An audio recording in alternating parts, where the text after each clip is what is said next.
प्यारे बच्चों, इस दुनिया में एक प्राणी ऐसा है जिस प्राणी के सामने परमपिता परमेश्वर ने एक स्वतंत्रता रख दी कि जो काम तुझे नहीं करना आए तू उस काम को अपने से ज्यादा जानने वालों से पूछ ले। उस प्राणी का नाम मनुष्य है। ये मनुष्य जहां तक भी पहुंचा है, आज जहां तक आया है, ये पूछ पूछ करके आया है। किससे पूछ करके आया है? अभी इन बेटियों ने जो अभी संस्कृत विषय में अभी जो इनके नंबर आए हैं, इनके मार्क्स आए हैं, ये प्रधान जी बता रहे थे कोई प्रथम है, द्वितीय है। मैं तो इनको प्रथम और द्वितीय मानता नहीं। 90% से ऊपर जिनके हैं वो सब प्रथम स्थान पे ही है, वो कोई द्वितीय तृतीय वाला नहीं है। किससे पूछने के लिए? ये किससे पूछता है? अपने से अधिक जानने वालों से। वेद में भी बात एक जगह कही है, तम पप्रच्छ, यदि पूछना चाहते हो तो किसको पूछोगे? या जजाना, जो तुमसे अधिक जानता है उसी से तो पूछेंगे। बच्चा हमारा जब हम 5वीं क्लास से 6ठी क्लास में बच्चे का एडमिशन कराते हैं तो उस बच्चे को पढ़ाने वाले अध्यापक का स्तर बच्चे से थोड़ा अधिक होता है। ऐसा नहीं है कि बच्चा 5वीं क्लास, बच्चा 6ठी क्लास में है और हम उसे 5वीं क्लास में पढ़ने वाले 5वीं क्लास पास के पास में पढ़ने के लिए भेजते हैं। नहीं, ऐसा नहीं करते। ट्यूशन भी हम रखते हैं बच्चे की, तो ट्यूशन भी हम ज्यादा जानने वाले के पास रखते हैं। तो वेद का आदेश है, आपकी कोई बात समझ में ना आए तो आप उसका समाधान निकालने की कोशिश मत करना,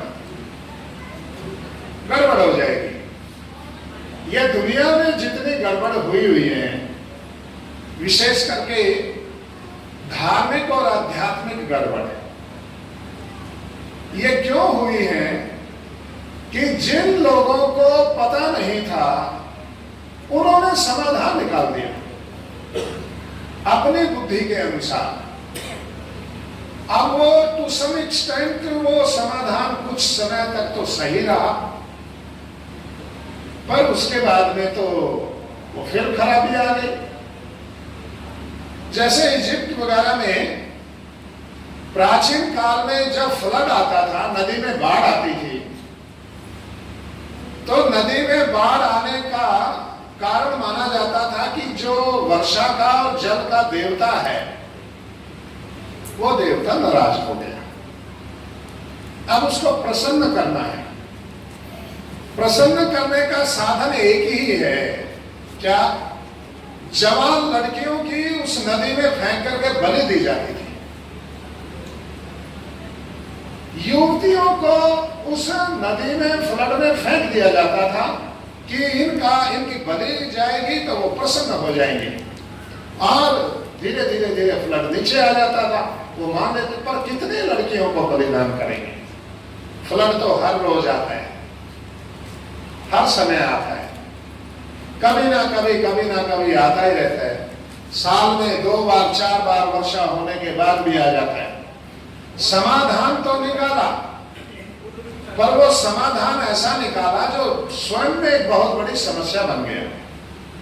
तो इस संसार में जितनी भी धार्मिक आध्यात्मिक गड़बड़ आपको दिखाई दे रही है, इनका कारण है कि समय समय पर लोगों ने अपनी बुद्धि के अनुसार समाधान निकाले, प्रश्नों के जवाब अपनी बुद्धि से देने का प्रयास किया। अरब में समस्याएं आई तो उसका जवाब मोहम्मद साहब ने दिया। यूरोप में समस्याएं आई, उसका जवाब ईसा मसीह ने दिया। भारत में समस्याएं आई 2-2,500 साल पहले, उनका जवाब अपनी बुद्धि के अनुसार बिना किसी भी प्रकार का शास्त्रों का अध्ययन किए महात्मा बुद्ध ने दिया। उससे पहले समस्याएं आई 3500 साल पहले, तो जैनियों के जो सबसे पहले तीर्थंकर थे उन्होंने अपनी बुद्धि से जवाब दिया। 3800 साल पहले जो समस्याएं आई तो यहूदियों ने जवाब खोजा। 4500 साल पहले समस्याएं आई ईरान में, महाभारत के 500 साल बाद में, 700 आज के हिसाब से 700 साल बाद में, पर महाभारत के तुरंत 500 साल बाद में जब समस्याएं आई, सबसे पहले ईरान में आई। ईरान में जरथुस्त्र ने समस्याओं का समाधान निकाला और उस समाधान का नाम रखा पारसी। उस मत का नाम, जो ईरान में मत था, उस मत का नाम था पारसी। एक दिन मेरे आश्रम में, वहां अपना जहां गुरुकुल चलता है, मुझे फोन आया। मेरे मित्र हैं, वो दिल्ली में गोल मस्जिद में मौलाना रहते हैं, इलियासी, तो इमाम है। वो भारत के 5 लाख इमामों के लीडर हैं। जो मस्जिद में जो धर्माचार्य होता है, तो उसका नाम, उसको वो इमाम बोलते हैं। तो वो इमामों के नेता हैं, 5 लाख इमाम हैं और वो उनके नेता हैं। उनका फोन आया कि हम लुधियाना से आ रहे हैं और आपके गुरुकुल आना चाहते हैं। मैंने कहा आइए। तो वो गुरुकुल में आए, उतरते ही मैंने पानी इत्यादि पूछा। वो बोले स्वामी जी हमें तो नमाज पढ़नी है। मैंने कहा अच्छा आइए मेरे साथ।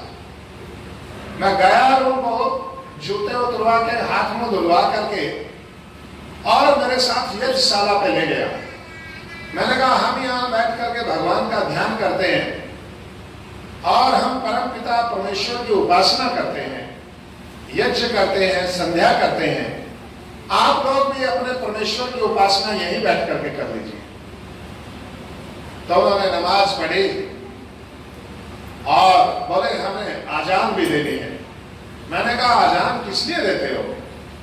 कि बताने के लिए कि भाई अब नमाज का समय हो गया। मैंने कहा इस इलाके में आसपास 20-20 किलोमीटर कोई नमाज पढ़ने की उपासना पद्धति को मानने वाला नहीं है, और फिर भी यदि आपकी उपासना पद्धति का हिस्सा हो आजान देना तो दे लीजिए। माइक लगाए या वैसे देंगे? बोला जब कोई सुनने वाला नहीं है तो फिर आजान का कोई तुक नहीं बनता, इसलिए आजान नहीं देंगे, उपासना पद्धति का हिस्सा नहीं है। मैंने कहा ठीक है। तो उन्होंने नमाज पढ़ी।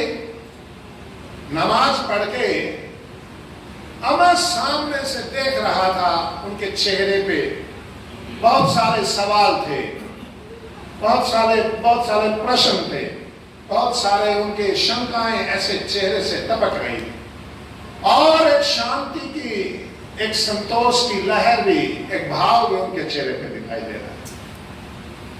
वो मुझे बैठे और बोलने लगे, स्वामी जी आप किस धर्म को मानते हैं? मैंने कहा हमारा धर्म सनातन है, इसी को वैदिक भी कहते हैं। अच्छा आप में और हमें फर्क क्या है? मैंने कहा आप में और हमें फर्क तो बहुत सारे हैं, पर जो विशेष जो अंतर है वो आपने देखा होगा, समझा होगा, मेरे कहने की जरूरत नहीं है।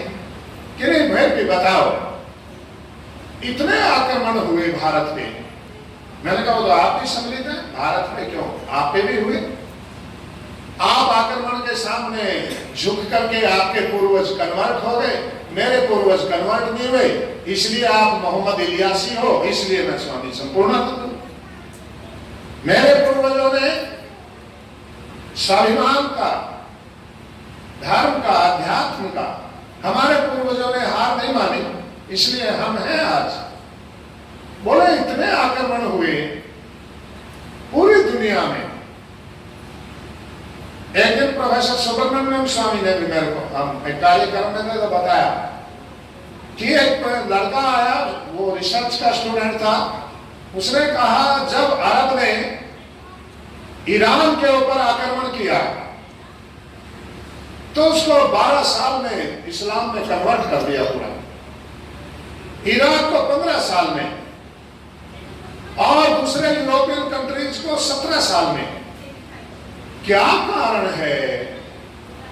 700वीं ईस्वी में भारत पर इस्लाम के आक्रमण प्रारंभ हुए और 16वीं शताब्दी में जब तक ये ईस्ट इंडिया कंपनी नहीं आई तब तक वहां इस्लाम का राज्य के कहीं ना कहीं इस्लाम का राज्य रहा और पूरा भारत इस्लाम में कभी भी परिवर्तित नहीं हुआ। इसका कारण क्या है?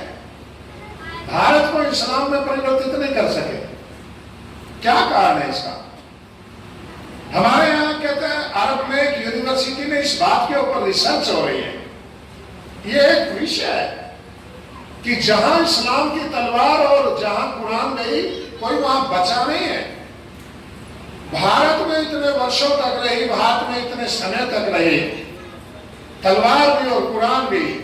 कुरान तो आज भी है, तलवार थोड़ा नीचे की तरफ है, पर वो इस्लाम में कन्वर्ट नहीं हुआ।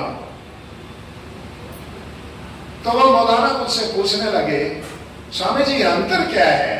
मैंने कहा अंतर मोटा ये है, आप आए और आपने कहा मैं हमने परम पिता परमेश्वर का नाम लेना है, हमने अल्लाह की नमाज पढ़नी है, उपासना करनी है।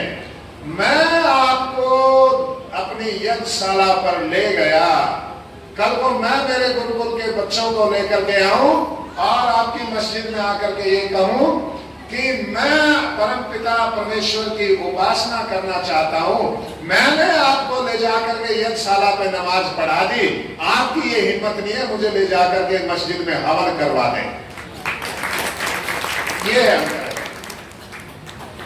हमारे यहाँ एक्सेप्टेंस है, स्वीकार्यता है। ध्यान रखना, भारत की एक विशेष बात जो सारी दुनिया में कहीं नहीं है वो है एक्सेप्टेंस। ये एक्सेप्ट करता है, स्वीकार करता है। सूफी आए, स्वीकार किया। आचार्य शंकर आए, स्वीकार किया। महात्मा बुद्ध आए, स्वीकार किया। जबकि नास्तिक मत है, कमाल की बात देखो,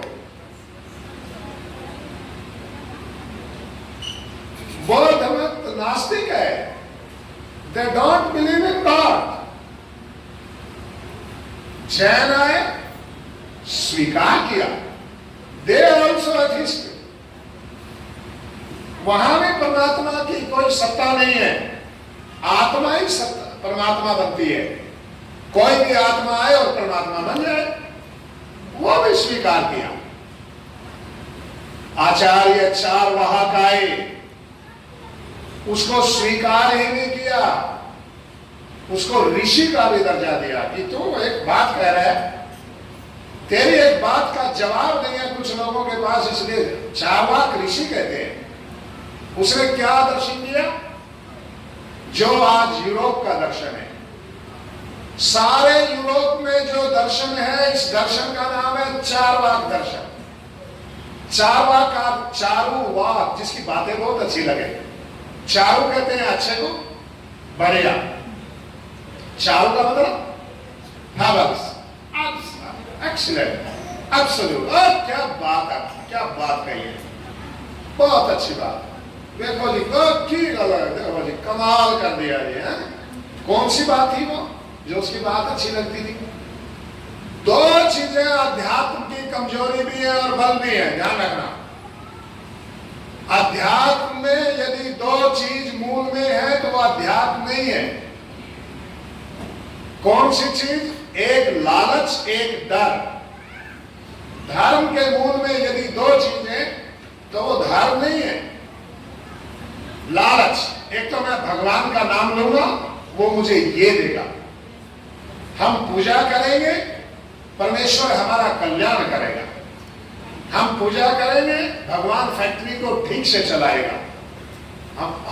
यही है। और इस लालच में आप कल्पना नहीं कर सकते, शराब बेचने वाली दुकान में भी भगवान का चित्र लगा है और वो उसके आगे सवेरे धूपबत्ती करते हैं और वो आरती करते हैं उसकी।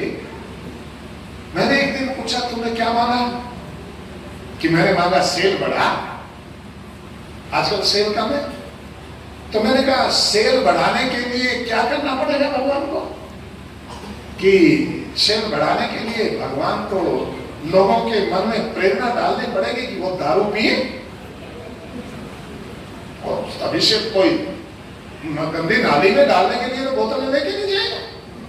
मैंने कहा यदि आपने प्रार्थना की परमेश्वर से कि सेल बढ़ा, लाभ, ठेके को लाभ में लेकर के आओ, तो इसके पीछे यदि परमेश्वर आपकी प्रार्थना सुने तो कहते हैं नेचुरली लोग ज्यादा शराब पिएंगे तो ज्यादा हमारी सेल बढ़ेगी। अच्छा, तो मैंने कहा यदि लोग ज्यादा शराब पिएंगे तो उनके बच्चे, कहते हैं उनके बच्चे सफर करेंगे। और मैंने कहा उनकी जनानियां वो भी सफर करेंगी। मैंने कहा उनके आस पड़ोस में रहने वाले सज्जन लोग वो भी सफर करेंगे, उनके रिश्तेदार सब सफर करेंगे और खुद पीने वाला आदमी वो भी सफर करेगा। अरे तो तेरी प्रार्थना यदि ठेके वाले की प्रार्थना परमेश्वर सुने, और वो करता है और वो सुनाने के लिए करता है, वो मनवाने के लिए करता है, तो मैंने कहा तो फिर परमेश्वर को कितनों का बेड़ा गर्क करना पड़ेगा, कितनों को किस परिस्थिति में लाना पड़ेगा। मैं हैरान हो गया, मांस बेचने वाले की दुकान, काटने वाले की, उसके भी अंदर भगवान का चित्र है, वो भी पूजा करता है। डॉक्टर भी अपने यहां, डॉक्टर ने भी भीतर उसने भी व्यवस्था कर रखी है। मंदा आ जाता है, वहां प्रार्थना होती है। पीछे मैं एक दिन हॉस्पिटल में था तो कहता आपकी बार सीजन बड़ा चंगा लग गया,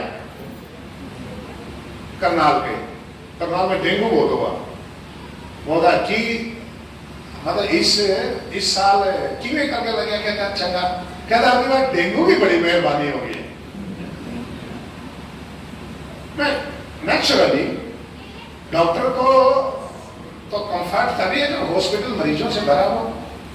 डॉक्टर ये प्रार्थना थोड़ी करेगा सर्वे भवन्तु सुखिनः सर्वे सन्तु निरामया, कि भगवान कोई बीमार ना पड़े। तो तू क्या नाई की दुकान खोलेगा?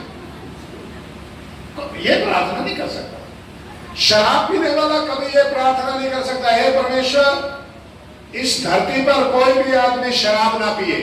शराब बेचने वाला कभी ये प्रार्थना नहीं करेगा, मांस बेचने वाला कभी ये प्रार्थना नहीं करेगा, हे प्रभु इस धरती पे सभी मनुष्य अहिंसा का पालन करें और कोई भी मांस ना खाए। नहीं करेंगे। क्यों? लालच, लालच जुड़ा हुआ है। ध्यान रखना, यदि अध्यात्म के साथ में डर और लालच दो चीज जुड़ी है, यदि भगवान की भक्ति करते समय डर और लालच दोनों में से भी एक है, तो वो भक्ति नहीं है, भक्ति नहीं है, कुछ और है। तो हर समय हमारी जो स्वीकार्यता है, वो स्वीकार्यता हमें आज तक जीवित रखे हुए, और मारा भी हमें हमारी स्वीकार्यता ने, ये भी ध्यान रखना। स्वीकार्यता, एक्सेप्टेंस जो है बुरी नहीं है, पर लेना क्या है, ये बात जब तक तय ना हो जाए। आप कोई भी दवाई खाएं, आपको दवाई खाने की आदत है, देखो ध्यान रखना, वो भी आदमी ठीक नहीं हो सकता जो दवाई नहीं खाता, कभी ठीक नहीं हो सकता। और वो आदमी भी ठीक नहीं रह सकता जो कुछ भी खा लेता है। आपको कोई भी दवाई दे, आपको दस्त की बीमारी लगी हुई है, आपको डायसेंट्री, लूज मोशन है, और उल्टे आपको और पेट लूज करने की कोई दवाई पकड़ा दे, तो आप कितने दिन में ठीक हो जाएंगे? क्यों जी? कभी ठीक नहीं होगा। कभी ठीक नहीं होगा। आपको कुछ भी खाने की आदत पड़ जाए, आप ठीक नहीं हो सकते। और आपको सही दवाई खाने की आदत ना हो तो भी आप ठीक नहीं हो सकते।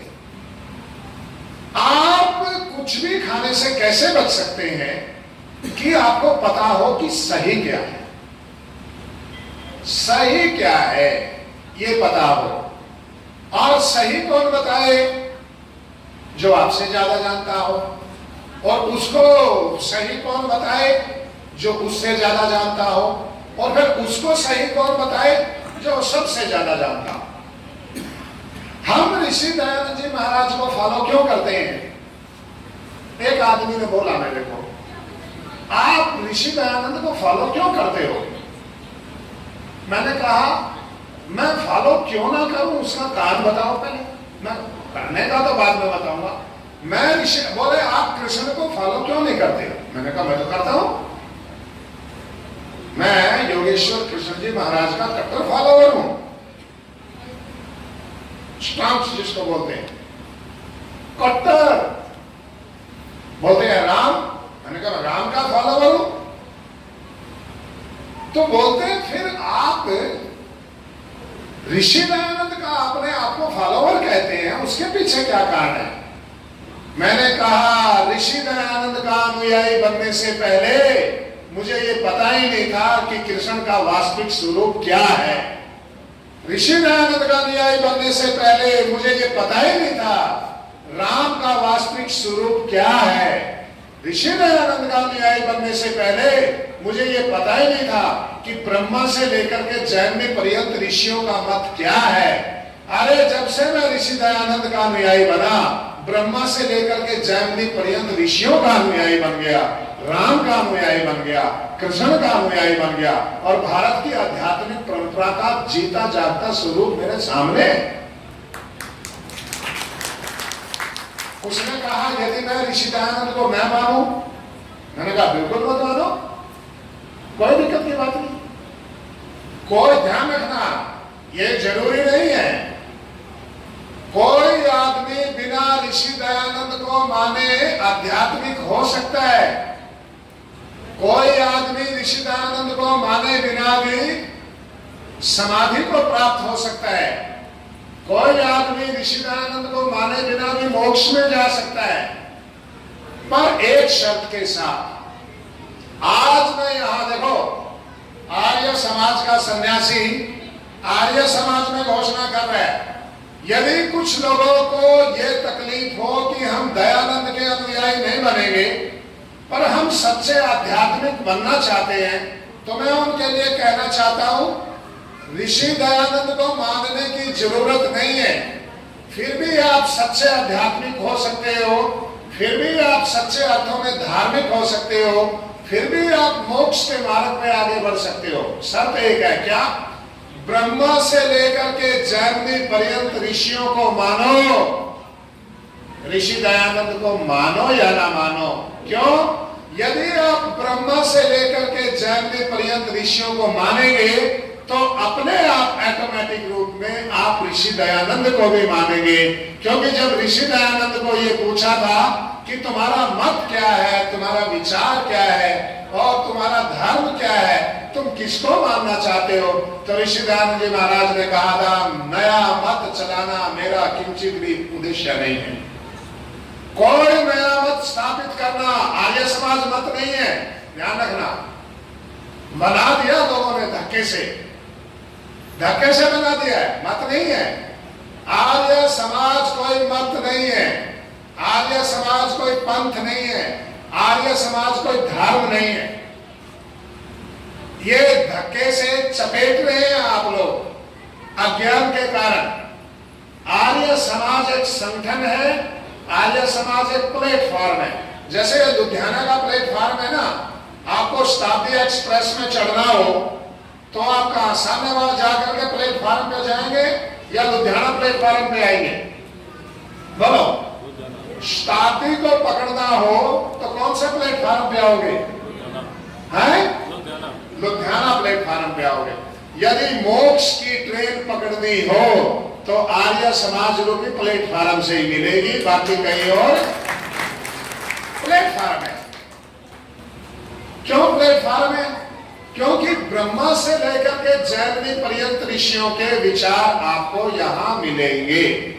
ध्यान रखना,